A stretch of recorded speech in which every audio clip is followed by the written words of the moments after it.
Hi friends, ಎಲ್ಲರೂ ಹೇಗಿದ್ದೀರಾ? Welcome to my channel. ಇವತ್ತು ಮಹಾಭಾರತದ 17ನೇ ಎಪಿಸೋಡ್. ಪಾಂಡವರು ಭೀಷ್ಮ ಮತ್ತು ಧೃತರಾಷ್ಟ್ರರ ಆಶ್ರಯದಲ್ಲಿ ತಮ್ಮ ತಂದೆಯ ಅರಮನೆಯಲ್ಲಿ ತಮ್ಮ ತಾಯಿಯೊಂದಿಗೆ ವಾಸಿಸತೊಡಗಿದರು. ರಾಜಯೋಗ್ಯವಾದ ಸುಖಭೋಗಗಳನ್ನು ಅನುಭವಿಸುತ್ತಾ ದಿನದಿಂದ ದಿನಕ್ಕೆ ಅಭಿವೃದ್ಧಿಯನ್ನು ಹೊಂದುತ್ತಿದ್ದರು.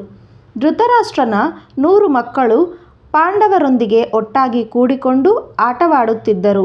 ಆಟಗಳಲ್ಲಿ ಪಾಂಡವರದೇ ಮೇಲುಗೈ. ಭೀಮನಂತೂ ಸದಾ ಮುಂದು. ದುರ್ಯೋಧನಾದಿಗಳು ಅವನ ಮುಂದೆ ಸೋತು ಹಣ್ಣಾಗಿ ಬಿಡುತ್ತಿದ್ದರು. ಮಕ್ಕಳ ಆಟಪಾಠಗಳು ಚೇಷ್ಟೆಯಿಂದಲೂ ಕೂಡಿರುತ್ತವೆ. ಅವರು ಆಟವಾಡುತ್ತಿದ್ದರೆ ಮನೆ ಕಡೆ ನೆನಪು ಇರುವುದಿಲ್ಲ. ಮಕ್ಕಳೆಂದರೆ ಕ್ರೀಡೆಯಲ್ಲಿ ಆಸಕ್ತಿ ಎಂಬಂತೆ ಪಾಂಡವರು ಹಾಗೂ ಧೃತರಾಷ್ಟ್ರನ ಮಕ್ಕಳಾದ ಕೌರವರು ಆಡುತ್ತಿದ್ದ ಆಟಗಳನ್ನು ನೋಡುವುದೇ ಒಂದು ಸೊಗಸು. ಅದರಲ್ಲಿಯೂ ಭೀಮಸೇನನಂತೂ ನಾಯಕನೇ. ಇವನ ಕೈಗೆ ಸಿಕ್ಕ ದುರ್ಯೋಧನನಂತೂ ಹಣ್ಣುಗಾಯಿ ನೀರುಗಾಯಿ ಆಗಿಬಿಡುತ್ತಿದ್ದ. ಒಮ್ಮೆ ಎಲ್ಲರೂ ಗುದ್ದಿನ ಆಟ ಆಡಿದರು. ಕೌರವರು 100 ಮಂದಿ ಎಲ್ಲ ಸೇರಿ ಭೀಮನಿಗೆ ಒಂದೊಂದು ಗುದ್ದು ಹಾಕಿ ಓಡಿ ಹೋದರು. ಬಿಟ್ಟಾನೆಯೇ ಭೀಮ ಸಮಯ ಕಾಯುತ್ತಲೇ ಇದ್ದ. ಒಂದು ದಿನ ಕೌರವರೆಲ್ಲ ಬಯಲಿನಲ್ಲಿ ಆಟ ಮುಗಿಸಿ ಬರುತ್ತಿದ್ದರು. ಮರಕೋತಿ ಆಟ ಆಡುವ ಮನಸ್ಸಾಗಿ ಎಲ್ಲರೂ ಮರವನ್ನೇರಿ ತುದಿ ಕೊಂಬೆಗಳ ಮೇಲೆ ಅವಿತುಕೊಂಡರು. ಸಮಯ ಸಾಧಿಸುತ್ತಿದ್ದ ಭೀಮ ಓಡಿ ಬಂದು ಮರವನ್ನು ತಬ್ಬಿ ಗಟ್ಟಿಯಾಗಿ ಅಲುಗಿಸಿದ. ದುರ್ಯೋಧನನೂ ಸೇರಿದಂತೆ ಮೇಲಿದ್ದವರು ಕಳಿತ ಹಣ್ಣುಗಳಂತೆ ನೆಲಕ್ಕೆ ಉದುರಿ ಬಿದ್ದರು. ಕೆಲವರ ಬೆನ್ನು ಮೂಳೆಯೇ ಮುರಿದಂತಾಗಿತ್ತು. ಕೆಲವರಿಗೆ ಮುಳ್ಳು ಚುಚ್ಚಿ ರಕ್ತ ಹರಿಯಿತು. ಆಟವಾಡುವಾಗ ಕೌರವರೇನಾದರೂ ಜಗಳಕ್ಕೆ ಬಂದರೆ ಭೀಮ ಅವರನ್ನು ಹೊಡೆದು ಜುಟ್ಟು ಹಿಡಿದು ಅವರು ಅಯ್ಯೋ ಅಪ್ಪ ಎಂದು ಕೂಗಿಕೊಳ್ಳುತ್ತಿದ್ದರೂ ನೆಲದಲ್ಲಿ ಎಳೆದುಕೊಂಡೇ ಹೋಗುತ್ತಿದ್ದನು. ನದಿಯಲ್ಲಿ ಈಜಾಡುವಾಗ ಭೀಮನು ಕೌರವರನ್ನು ಹಿಡಿದು ಮುಳುಗಿಸಿ ಅವರು ಸಾಯುವಂತಾದಾಗ ಬಿಟ್ಟು ಬಿಡುತ್ತಿದ್ದನು. ದುರ್ಯೋಧನ ರೋಷಗೊಂಡು ಮತ್ತೆ ಭೀಮನ ಮೇಲೆ ಬೀಳುತ್ತಿದ್ದನು. ಅವನೊಂದಿಗೆ ಅವನ ತಮ್ಮಂದಿರು. ಭೀಮ ಮಹಾಶಕ್ತಿವಂತ. ತನ್ನ ಬಾಹುಪಾಶದಿಂದ ಬಿಗಿದಪ್ಪಿ ನದಿಯಲ್ಲಿ ಮುಳುಗಿಸಿ ಮೇಲೆ ಬಂದು ಬಿಡುತ್ತಿದ್ದನು. ಭೀಮನಿಗೆ ಕೌರವರು ತೃಣಪ್ರಾಯರಾಗಿದ್ದರು. ಆದರೆ ಅವನು ಯಾವ ವಿಧವಾದ ಮಾತ್ಸರ್ಯದಿಂದಲೂ ಕೌರವರನ್ನು ಪೀಡಿಸುತ್ತಿರಲಿಲ್ಲ. ಏನಿದ್ದರೂ ಬಾಲ್ಯದ ಆಟವಷ್ಟೇ. ಭೀಮ ಹಾಗೆ ಕೌರವರನ್ನು ಗೋಳಾಡಿಸಿದ್ದು ನಾನಾ ರೀತಿ. ಅವರು ಅಷ್ಟು ಜನರು ಸೇರಿದರೂ ಅವನನ್ನು ಏನೂ ಮಾಡುವ ಹಾಗಿರಲಿಲ್ಲ. 100 ಮಂದಿಗಳಿದ್ದರೂ ಅವರೊಡನೆ ಏಕಾಕಿಯಾಗಿ ಸ್ಪರ್ಧಿಸುತ್ತಿದ್ದ. ಭೀಮ ತಾನೇ ಗೆಲ್ಲುತ್ತಿದ್ದನು. ಇದನ್ನು ಕಂಡು ಕೌರವರ ಮನದಲ್ಲಿ ಹೊಟ್ಟೆ ಕಿಚ್ಚು ಹುಟ್ಟಿತು. ಅಸೂಯೆ ಒಂದು ಕೆಟ್ಟ ಗುಣ. ಮಾನವರಲ್ಲಿ ಒಬ್ಬರನ್ನೇ ಕಂಡರೆ ಒಬ್ಬರು ಹೊಟ್ಟೆ ಕಿಚ್ಚು ಪಡುವುದು ಸಹಜವೆಂಬಂತಾಗಿದೆ. ಸೋದರರು ಇದಕ್ಕೆ ಹೊರತಲ್ಲ. ವಿದ್ಯೆ, ಕೀರ್ತಿ, ಪರಾಕ್ರಮ ಇವುಗಳಲ್ಲಿ ಹಿಂದುಳಿದವನು ಮುಂದುವರಿದ ಸೋದರನನ್ನು ಕಂಡು ಅಸೂಯೆ ಪಡುತ್ತಾನೆ. ಎಲ್ಲೋ ಕೆಲವರಷ್ಟೇ ತಾನು ಸೋದರನಂತೆ ಅಭಿವೃದ್ಧಿ ಹೊಂದಬೇಕು ಎಂದು ಪ್ರಯತ್ನಿಸುವರು. ಆದರೆ ಹೊಟ್ಟೆ ಕಿಚ್ಚಿನಿಂದಲ್ಲ. ಕೌರವರಲ್ಲಿ ದುರ್ಯೋಧನನಿಗೆ ಹೊಟ್ಟೆ ಕಿಚ್ಚಿನ ಭೂತ ಕಾಡತೊಡಗಿತು. ಅವನು ಸ್ವಾರ್ಥಿಯೂ ದುರಾಭಿಮಾನಿಯೂ ಆಗಿದ್ದನು. ಎಲ್ಲ ತಾನೊಬ್ಬನೇ ಅನುಭವಿಸಬೇಕೆಂಬ ದುರ್ಗುಣವನ್ನು ಎಳೆಯವನಿದ್ದಾಗನಿಂದಲೇ ಹೊಂದಿದ್ದನು. ಭೀಮನ ಸಾಹಸ ಪರಾಕ್ರಮಗಳನ್ನು ಕಂಡು ಹೊಟ್ಟೆ ಉರಿಪಟ್ಟನು.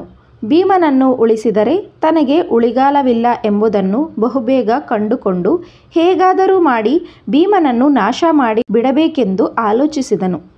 ದುರ್ಯೋಧನನು ತನ್ನ ತಮ್ಮಂದಿರೊಡನೆ ಸಮಾಲೋಚಿಸಿ, ಈ ಭೀಮನೊಂದಿಗೆ ನಮಗೆ ಯಾರಿಗೂ ಸುಖವಿರುವುದಿಲ್ಲ. ಸಮಯ ಸಾಧಿಸಿ ಅವನನ್ನು ಉಪಾಯವಾಗಿ ತೀರಿಸಿಬಿಡಬೇಕು ಎಂದು ಹೇಳಿದರು. ಕೌರವರು ಸಭೆಯಲ್ಲಿ ಒಮ್ಮತದ ತೀರ್ಮಾನವಾಯಿತು. ನಾವೆಲ್ಲರೂ ಜಲಕ್ರೀಡೆ ಆಡೋಣ ಎಂದು ತನ್ನ ತಮ್ಮಂದಿರಿಗೆ ಪಾಂಡವರಿಗೂ ತಿಳಿಸಿದನು. ಹುಡುಗರಲ್ಲವೇ ಎಲ್ಲ ಜಲಕ್ರೀಡೆಯಾಡಲು ಸಮ್ಮತಿಸಿದರು. ಗಂಗಾ ನದಿ ದಡದಲ್ಲಿ ಎಲ್ಲರೂ ಸೇರಬೇಕೆಂದು ನಿಶ್ಚಯಿಸಲಾಯಿತು. ಒಂದು ದಿನ ಎಲ್ಲರೂ ಸಂತೋಷವಾಗಿ ಕಾಲ ಕಳೆಯಬೇಕೆಂದು ದುರ್ಯೋಧನನು ನದಿ ದಡದಲ್ಲಿ ಹತ್ತಿ ಮತ್ತು ಉಣ್ಣೆ ಬಟ್ಟೆಗಳ ಹಲವು ಗುಡಾರಗಳನ್ನು ನಿರ್ಮಿಸಿದನು.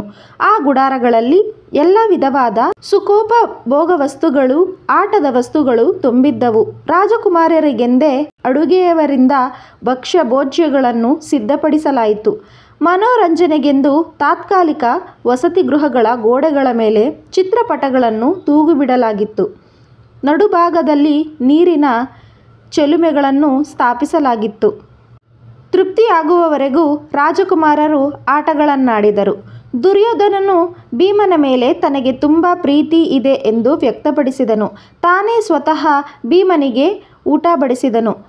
ಮೊದಲೇ ಒಂದು ತಟ್ಟೆ ತುಂಬ ವಿಷಯುಕ್ತವಾದ ಸಿಹಿ ತಿಂಡಿಗಳನ್ನು ಪ್ರತ್ಯೇಕವಾಗಿ ಇರಿಸಿದನು.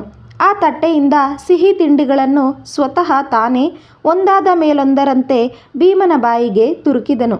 ಭೀಮಸೇನನಿಗೇನು ಗೊತ್ತು ಆ ತಿಂಡಿಗಳಲ್ಲಿ ವಿಷವಿದೆ ಎಂದು. ಪ್ರತಿಯಾಗಿ ತಾನೂ ಆರೋಗ್ಯಕರ ತಿಂಡಿಗಳನ್ನು ದುರ್ಯೋಧನನಿಗೆ ತಿನ್ನಿಸಿದನು. ಎಲ್ಲ ರಾಜಕುಮಾರರು ಹೊಟ್ಟೆ ತುಂಬ ಊಟ ಮಾಡಿದರು. ಬಳಿಕ ಜಲಕ್ರೀಡೆ ಆಡಲು ಹೊರಟರು. ದುರ್ಯೋಧನನ ಕಣ್ಣೆಲ್ಲ ಭೀಮನ ಮೇಲೆಯೇ ಇತ್ತು.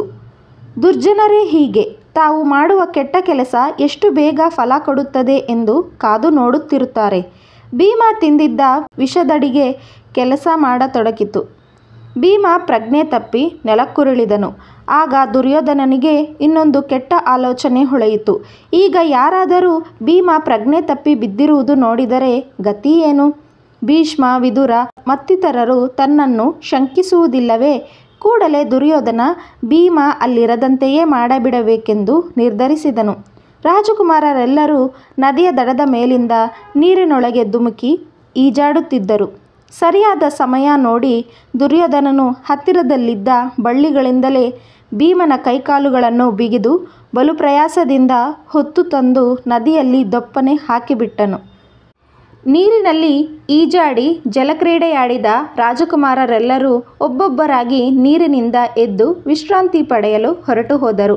ದುರ್ಯೋಧನನು ತನ್ನ ಯೋಜನೆ ಕೈಗೊಂಡಿತೆಂದು ಹಿಗ್ಗುತ್ತಾ ಅರಮನೆ ಸೇರಿಕೊಂಡನು. ಈ ವಿಡಿಯೋ ನಿಮಗೆ ಇಷ್ಟ ಆಗಿದ್ದರೆ ವಿಡಿಯೋನ ಲೈಕ್ ಮಾಡಿ, ಶೇರ್ ಮಾಡಿ, ನಮ್ಮ ಚಾನಲ್ನ ಸಬ್ಸ್ಕ್ರೈಬ್ ಮಾಡ್ಕೊಳ್ಳಿ. Thank you for watching.